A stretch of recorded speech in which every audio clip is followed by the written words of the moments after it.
So one more video about situation here in Russia. And yes, I'm in Russia, and I don't understand why a lot of people say that. Actually, I'm American and don't live in Russia. I guess my English is so perfect. So I asked my friend to record a video of me for you. This is Beatles. This is Russia. I'm in Russia. It's Екатеринбург. Я в России. Я в России.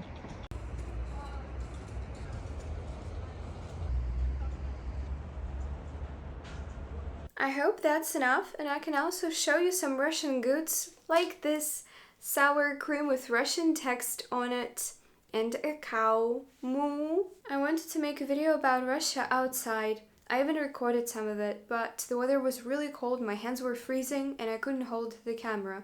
So I'll make it as soon as the weather becomes warmer. Don't think I'll only make these lazy talking videos. No, actually, I'll do more of a documentary types of videos. So the new step to the total dictatorship and dystopia. You know, there are registries of people in every country. Like your government, special forces have their own registries. Lists of people who can be dangerous and do something bad. And they are being watched by CIA, for example, or FBI. And these registers of people make sense. You need to make sure you know what's happening in their communities. And the moment you see something illegal, you just do your job. And this is not a dystopia. It's a normal functioning government. What is a dystopia? Well, in Russia, the government is preparing some large-scale things against people with different preferences in their love life. I hope you understand who I'm talking about, because I cannot directly say the word that starts with G and L, because in Russia they are considered extremists. And I need to spend half an hour saying all these explanations about how they are extremists in the opinion of the Russian state, which is already dystopian, now. As journalists have found out, the government forces such as police and others are no longer just persecuting individual people. They are collecting a database of everyone who lives not the way the government wants them to. The journalist said that the lists of people are collected through raids on clubs with people with certain preferences, as well through inspections of medical clinics and provocations. As you know, a large-scale campaign against those who are not like everyone else began more than a year ago. In November 2023, people with different preferences were recognized as an extremist organization. Immediately after that, mass raids began in the country for a year in certain clubs. The police raided at least 18 regions. They took fingerprints, DNA smears, and sometimes even client databases from the establishments themselves. But they obviously didn't stop there. Now security forces are checking clinics that provide assistance to certain people and demanding lists of patients. Why is all this? There is a version that we are talking about preparing a large criminal case against people with different preferences in their love life. In Russia, such news is totally frightening. As we see, the Russian government is no longer just have discriminatory laws, but is turning these people into official enemies and creating the atmosphere of total danger for their existence. Now they will make the register of people who don't like the smartest, brightest, most beautiful, amazing, incredible, very tall person with incredible hair, the kind of smile, who never did anything bad and never spent a single cent in a luxury life. Already guessed who I'm talking about? Haha, it's obvious you thought about me, but I'm not that perfect of a human being. I'm talking about Putin himself. I actually think they will introduce some sort of a law that will be proposed by some deputy in State Duma, like they did with nullifying his president terms. There was a woman who was like, yo, I got an idea. You know, our president is the smartest, brightest, most beautiful, amazing, incredible, very tall person with incredible hair, the kind of smile, who never did anything bad and never spent a single cent in a luxury life. So we will change the constitution and nullify his president term so he can be the president again. And they did it, so I think they will make a new law where they will say how he's the greatest thing that ever happened to the world, especially Russia, and blah blah blah. Let's make it so the enemies of the people cannot legally say nonsense about how he's not so good. Blasphemy, clown world. I mean, the world is not clown, clown is not the world, but you know. In normal countries, if somebody is trying to do something bad to you, to rob you, hurt you, and other things, you have a full right to defend yourself, your family, and your home. That's a normal country's right. And you are probably telling yourself right now, no way she's gonna tell us Russians cannot defend themselves from robbers, thieves, bandits. That's exactly what I'm going to tell you. In America, if somebody is going to you with a knife or a gun, or is trying to break into your house or already got into your house, you can just, let's say, can easily get rid of this problem. In Russia, we have the best laws in the world, the most fair ones, and we have this one too.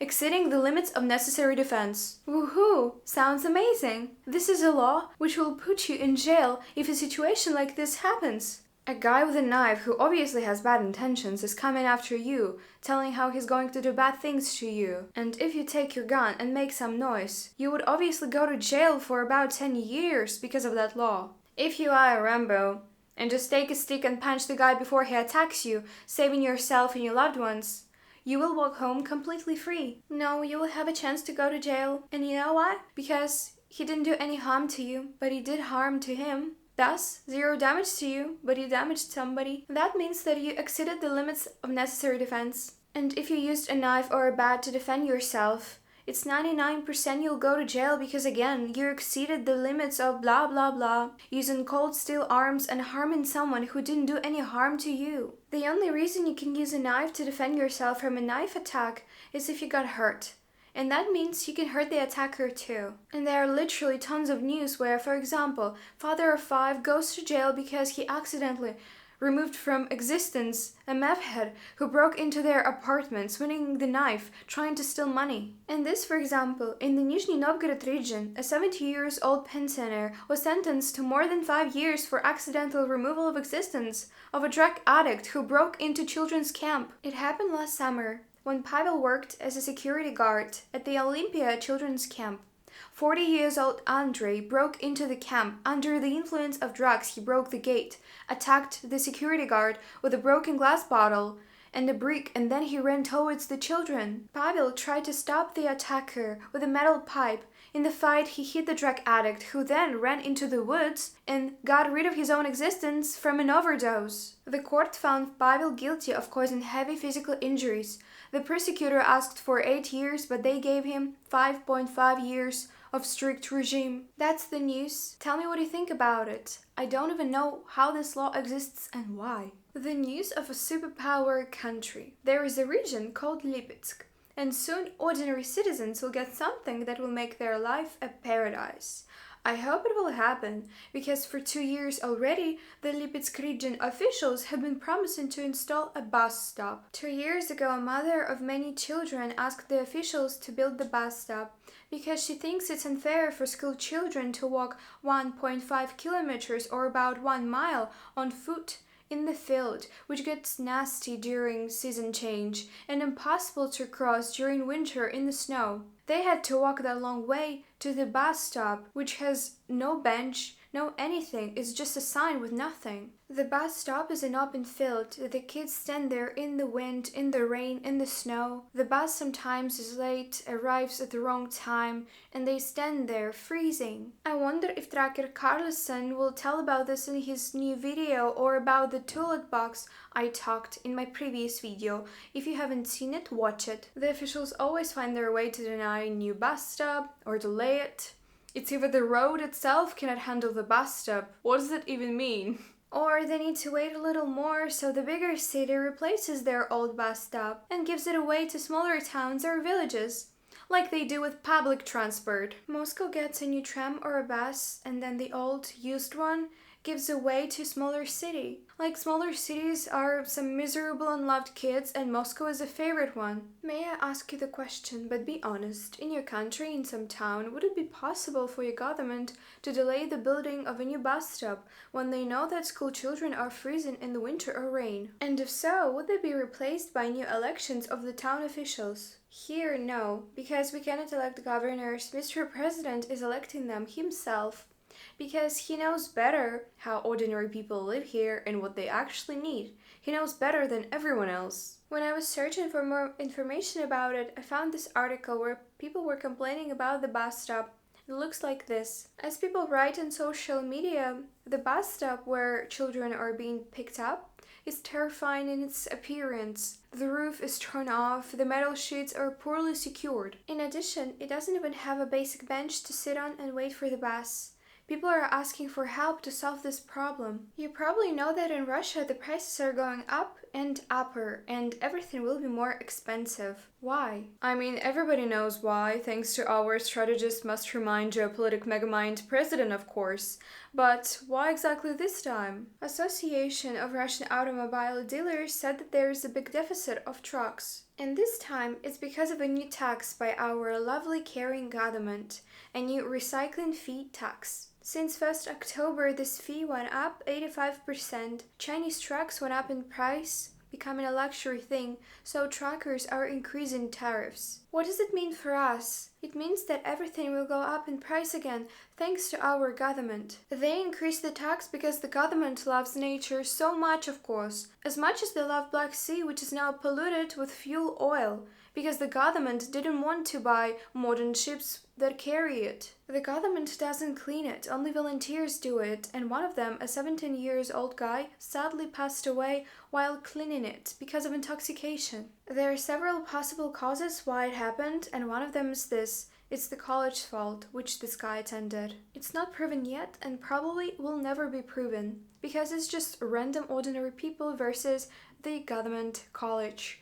So guess who will win in Russian court? But again, it's not proven, but people say that he was sent to clean it from college, but they didn't give him any equipment. That's why the tragedy happened. It wouldn't happen at all if all the ships that should have been scrapped 30 years ago were not used in 2025. And now that I'm thinking about, a lot of bad things wouldn't happen if things worked as they should. Old ships to scrapyard, insane old psychopaths who like when people suffer, to retirement homes. So what about ruble? Russian specialists of economic prognosis say that ruble price will fall all the time until 2030, which means that everything will be again more expensive for ordinary people. Everything is already expensive, and I will show it to you. Look. In my city, which is top 5 cities in Russia, median salary is 40 to 50,000 rubles a month. If you're lucky, you can even get 60 to 70,000. But we'll take median salary. 40 to 50 is $400 to $500 a month. Let's see how much goods cost here so you know how much people can afford here. Barilla pasta costs about $3 to $5. There is definitely cheaper pasta in stores, but I couldn't find it. Eggs, $1.5. I already see how Americans think, wow, only $1.5. Here it's $10 or even $12 because a bird flew. Yes, that's a lot, but you know what? Now you can taste that Russian life. When a pack of eggs costs you an hour of minimum wage job, not that cool, right? One big random avocado, almost $6. Olive oil extra virgin, just like communists, $12. Raspberry, 125 grams, $8. Strawberry, 500 grams or 1 pound, $12. Blackberries, I couldn't find them, but 125 grams cost $8. Mix of berries, $6. Cucumbers, 4 pieces, $3.5. Pesto sauce, $6 for 200 grams or about 1.5 pounds. Bolognese sauce, 400 grams, 0.9 pounds, $6.30. Tomato sauce, 400 grams, 0.9 pounds, $4.6. They used to be $2 a few years ago. Alyonka chocolate now costs almost $3, and I remember buying it for about 60 cents a few years ago. If I want to buy groceries for a few days, then I'll get chicken, pasta, some sauce, vegetables like cucumbers, tomatoes, some fruit, and chocolate as a treat, and water. And I'll easily spend $30 to $40, not because I eat a lot, but because you saw the prices. And it's almost 10% of average salary here for a few days of basic normal food. Can you imagine spending $350 to $450 on this type of food in your country for a few days. Yes, that's how it feels here. That's all for today. Please subscribe, like this video, and leave any comment so it gets recommended more. And of course, I'm saving money to get out of here so I can finally say everything I want and not censor myself. And you can help me with it by supporting me. I appreciate it a lot. You can support me by donating on this Bitcoin QR code or using Bitcoin address in my description. You can also use the Streamlabs site to donate with PayPal. It requires login, but you can easily do it by pressing login with YouTube button, and then it gets even easier. You can also donate me on Boosty site using your credit card. It's a very good, very safe site, and you can chat with me there. And you can send me YouTube thanks, but make sure to not do it on iOS device such as iPhone or iPad, because it takes extra 20% fee. Thanks!